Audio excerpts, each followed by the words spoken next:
Hello guys, welcome back to my channel. నా ఛానల్ని ఎవరైతే ఫస్ట్ టైం విజిట్ చేస్తున్నారో సబ్స్క్రైబ్ చేసుకోవడం అయితే మర్చిపోకండి. ప్రజెంట్ నేను MGBS బస్ స్టేషన్లో ఉన్నాను. భద్రాచలం ట్రిప్కి అయితే వెళ్ళబోతున్నాం. We can get away with family or friends. Bhadrachalam is one of the best trip అని చెప్తాను. అది కూడా విత్ ఇన్ బడ్జెట్లో చేసుకోవచ్చు. మీకు ఓన్లీ భద్రాచలం అయితే విత్ ఇన్ 2Kలో కంప్లీట్ అయింది. అలాగే పాపికొండలు విజిట్ చేయాలనుకుంటే మీకు బిలో ఒక 3Kలో అయితే కంప్లీట్ అయిపోద్ది. సో ఇప్పుడు మేమైతే భద్రాచలం అండ్ పాపికొండలు రెండు అయితే ప్లాన్ చేసుకున్నాం.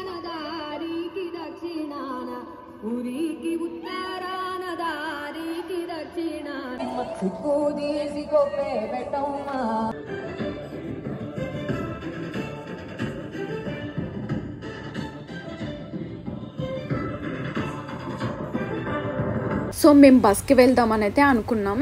Bus everyday night 9 PM MGBS నుండి భద్రాచలంకి అయితే ఉంటుంది. అది ఎక్కితే ఎర్లీ మార్నింగ్ 5లోగా అయితే భద్రాచలం రీచ్ అవ్వచ్చు. అలాగే ట్రైన్లో వెళ్ళాలనుకునే వాళ్ళు డైలీ నైట్ అరౌండ్ 11కి అయితే సికింద్రాబాద్ నుండి మనుగురు అయితే ఉంటుంది. ట్రైన్ అయితే మార్నింగ్ అరౌండ్ 8 PM అలా అయితే రీచ్ అయిపోతుంది. ఎవరికి పాసిబుల్ ఉన్నట్లు వాళ్ళైతే వెళ్ళొచ్చు. సో ఇదైతే ఖమ్మం బస్ స్టేషన్. మేము ఆల్మోస్ట్ హాఫ్ డిస్టెన్స్ అయితే రీచ్ అయిపోయాం భద్రాచలం వెళ్ళడానికి. సో ఇది రీసెంట్గా 1 year బ్యాకే కన్స్ట్రక్షన్ చేసినారు కొత్తగా. ఇంతకుముందు చాలా చిన్నగా ఉంటుండే బస్ స్టేషన్. ఒక 10 minutes ఆగి మళ్ళీ బస్ అయితే బయలుదేరిపోయింది. సో ఫైనల్లీ భద్రాచలం అయితే రీచ్ అయిపోయాం. లెఫ్ట్ సైడ్ కనిపిస్తున్న ఆర్చి సైడ్ వెళ్ళాలి టెంపుల్కి వెళ్ళాలంటే. యాక్చువల్లీ మేము ఇప్పుడు మా ఫ్రెండ్ వాళ్ళ హోమ్కి వెళ్తున్నాం ఆటో బుక్ చేసుకొని. వాళ్ళు ఇక్కడే భద్రాచలంలో అయితే ఉంటారు.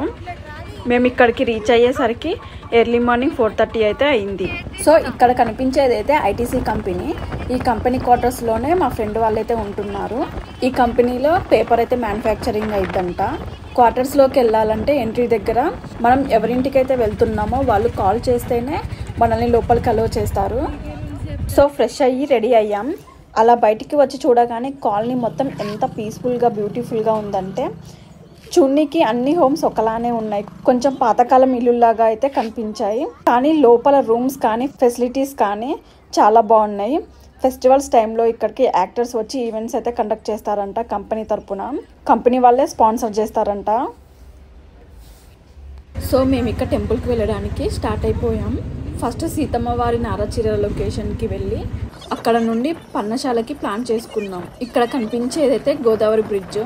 భద్రాచలం గోదావరి రివర్ అయితే ప్రవహిస్తుంది. కానీ మేము వెళ్ళినప్పుడు రివర్లో అయితే వాటర్ లేవు, మొత్తం ఇసుకనే ఉంది.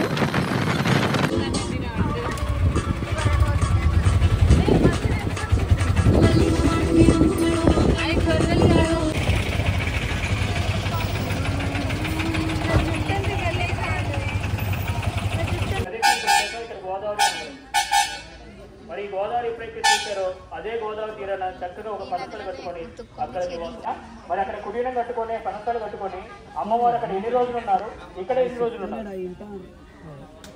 అక్కడ సీతమ్మ మిగతా 5 రోజులు అమ్మవారు ఆ ప్రదేశంలో ఉండకూడదు. ఎందుకంటే 5 రోజులు సీతమ్మ వారు ఆ సమస్య పెట్టుకొని ఆ గోదావరికి వెళ్ళి స్నానం చేయొచ్చా, ఆ నీళ్లు ముట్టుకోవచ్చా. అందుకని అమ్మవారు గోదావరిని వదిలిపెట్టి పన్నసాన్ని వదిలిపెట్టి రాముని వాడిని వెంట పెట్టుకొని మళ్ళీ వెతుక్కుంటూ ఈ అడవిలోకి వచ్చారు. అలా ఇక్కడికి వచ్చేసరికి మొట్టమొదటిసారిగా సీతమ్మ వారి కళ్ళ ముందు బండ ఒకటే ఉంది. చుట్టూ పెద్ద పెద్ద చెట్లు ఉన్నాయి, దండకరణ్యం ఇదంతా. ఎక్కడ చూసినా కొండలు కనబడుతున్నాయి, రాక్షసులు కనబడుతున్నాయి, మృగాలు కనబడుతున్నాయి. కానీ అవసరానికి దాహం తీర్చడానికి చుక్క నీళ్లు లేవు ఇక్కడ. మరి ఈ నీళ్లు ఎక్కడి నుంచి వస్తున్నాయి? ఈ నీళ్లు రావటానికి, ఈ నీళ్లు ఇప్పటికీ అలా పారుతూ కనిపించడానికి ఒక బలమైన అమ్మవారి కోరికే. అదేంటో చెప్పనా, అమ్మవారు మొట్టమొదటిసారి ఇక్కడికి వచ్చాక ఏ రోజున్నా నాకు ఇది కావాలని నిన్ను కానీ మీ అన్నగారు కానీ లోడ్ చేసి ఎప్పుడు అడగలేదు. మరి నేను ఇప్పుడు ఈ సమస్యలో ఉన్నాను, మరి నాకు ఇక్కడ స్నానానికి పవిత్రమైన నీళ్లు కావాలి. అది ఎవరు ముట్టకూడదు, ఎవరు వాడకూడదు. అలాంటి పవిత్రమైన జల కావాలి. అలా ఎవరు ముట్టుకొని ఎవరు వాడని పవిత్రమైన పసుపు కుంకుమలు కావాలి. మరి ఆడవాళ్ళు ఈ 2 కావాల్సిందే కదా.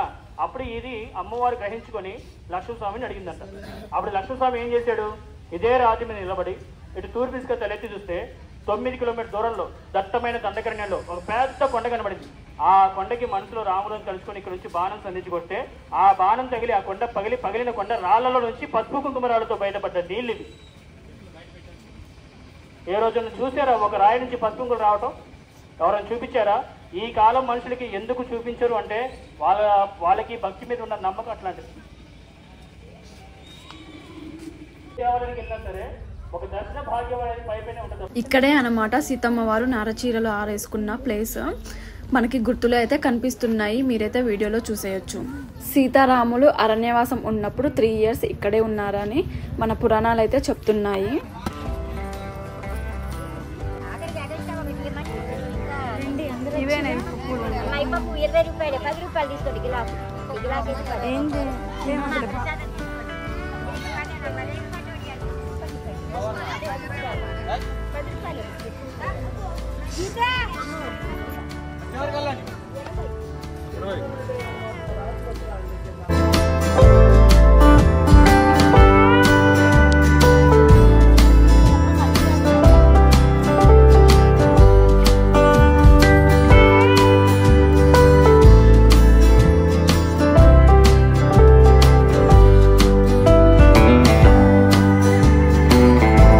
ఇక్కడే అన్నమాట శ్రీరాముడు శూర్పణఖ ముక్కు చెవులు కోసిన ప్లేస్.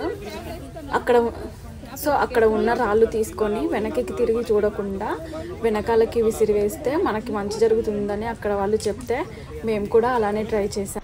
నెక్స్ట్ ఇక పర్ణశాలకి అయితే వెళ్ళినాం. యాక్చువల్లీ మొబైల్స్ అయితే ఎక్కడ అలో చేయలే, బట్ నేనే కనిపించకుండా అక్కడక్కడ వీడియో తీసాం. బట్ పర్ణశాలలో అయితే అలా కాదు, కంప్లీట్లీ మొబైల్స్ అయితే హ్యాండ్ ఓవర్ చేసుకున్నారు, అందుకే వీడియో తీయలే. లోపలికి వెళ్ళి చూసి వచ్చాం. లోపల రావణాసురుడు సీతాదేవిని అపహరించిన ప్లేస్, అలాగే బంగారు లేడి కనిపించిన ప్లేస్ అవన్నీ అయితే ఉన్నాయి. అలాగే అరణ్యవాసంలో ఉన్నప్పుడు సీతాదేవి లార్డ్ శివుని అయితే ప్రార్థించేదంట. సో అక్కడ ఒక చిన్న శివాలయం కూడా ఉంది. మీరు వెళ్తే ఖచ్చితంగా విజిట్ చేసి అయితే రండి. అదే వస్తుందా? లోపల నుండి వచ్చాక బయట అయితే చిన్న చిన్న షాప్స్ అయితే కనిపించినాయి. మేము ఇక మాకు కావాల్సినవన్నీ కొనుక్కున్నాం. అక్కడే కాసేపు ఉండి షాపింగ్ చేసుకొని మళ్ళీ లంచ్ చేసి రిటర్న్ అయితే అయ్యాం.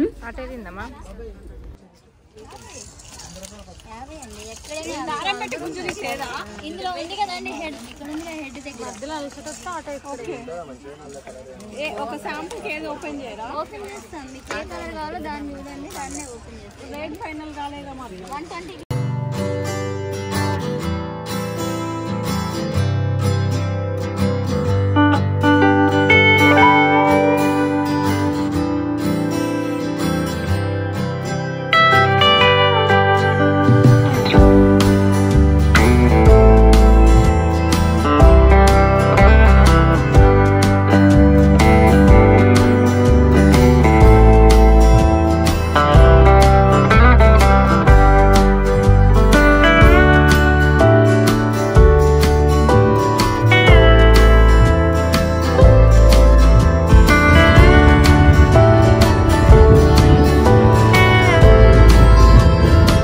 నెక్స్ట్ డే ఎర్లీ మార్నింగ్ లేచి రెడీ అయిపోయాం. కంపెనీ బస్లో రామాలయం టెంపుల్కి అయితే బయలుదేరిపోయాం.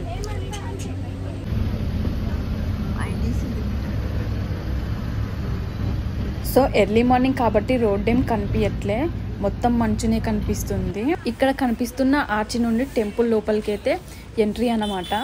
మేము ఆటో తీసుకొని అయితే వెళ్ళాం. ఒక 3-4 kilometers లోపలికి డిస్టెన్స్ ఉంది. అక్కడికి రీచ్ అయ్యాక లోపలికి దర్శనంకి వెళ్ళాలంటే లెఫ్ట్ సైడ్ వెళ్ళాలి. ఎర్లీ మార్నింగ్ కాబట్టి పబ్లిక్ అయితే అంతగా లేరు, షాప్స్ కూడా ఇంకా ఓపెన్ అయితే చేయలేదు. క్యూ లైన్లో వెళ్ళాలంటే పక్కన కనిపిస్తున్న గ్రీన్ కలర్ షెడ్లో అయితే మనం క్యూలో వెళ్ళాలి.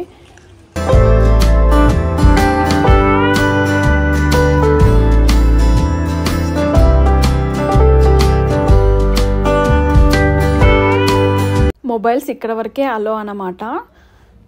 మొబైల్ కౌంటర్స్ బయట ఒకటి ఉంది, అలాగే లోపల కూడా ఒకటి ఉంది. మేమైతే బయట ఇచ్చి మొబైల్స్ లోపలికి దర్శనానికి అయితే వెళ్ళాం. దర్శనం అయ్యాక వచ్చి మొబైల్ కలెక్ట్ చేసుకొని వీడియో తీసి అయితే మీకు చూపిస్తున్నా.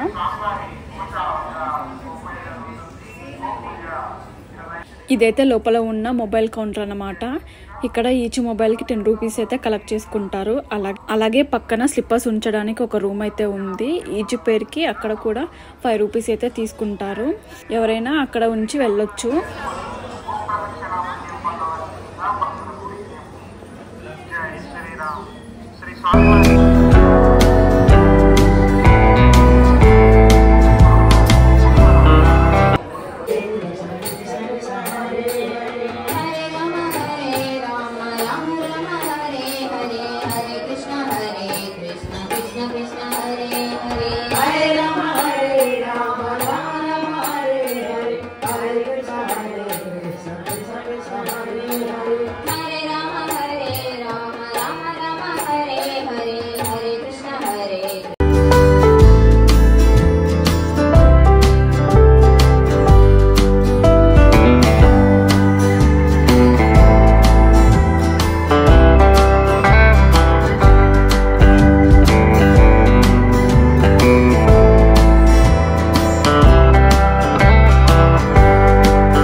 పెద్దవాళ్ళకి లిఫ్ట్ ఫెసిలిటీ కూడా ఉంది టెంపుల్లో కింది నుండి పై వరకు.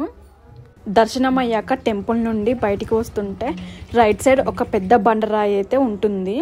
మనం చెవి దాని దగ్గరగా పెట్టి వింటే శ్రీరామ శ్రీరామ అనే నామజపం అయితే వినిపిస్తుంది. ఆ సౌండ్స్ ఎక్కడి నుండి వస్తున్నాయో నాకైతే అర్థం కాలేదు. అలాగే లడ్డూల కౌంటర్ నుండి బయటికి వచ్చి లెఫ్ట్ సైడ్ వెళ్తే కళ్యాణ కట్ట అయితే ఉంటుంది. ఎవ్రీ ఇయర్ శ్రీరామనవమికి సీతారాముల కళ్యాణం అయితే ఇక్కడే జరిపిస్తారు. అక్కడ పైన కనిపిస్తున్న టెంపుల్ దగ్గర నుండి ఉత్సవమూర్తి విగ్రహాలని ఈ గేట్ నుండి తీసుకొని వచ్చి కళ్యాణం అయితే జరిపిస్తారంట. అలాగే everyday morning and evening Godavari river నుండి మేళతాళాలతో నీళ్లు తీసుకొని వెళ్ళి అభిషేకం చేస్తారంట. ఇక్కడ ఇతనే అన్నమాట భద్రాచలంలో రామాలయం కట్టించిన రామదాసు. తన విగ్రహాన్ని అయితే టెంపుల్ బయట నిర్మించారు. సో ఇది friends vlog. Don't forget to subscribe.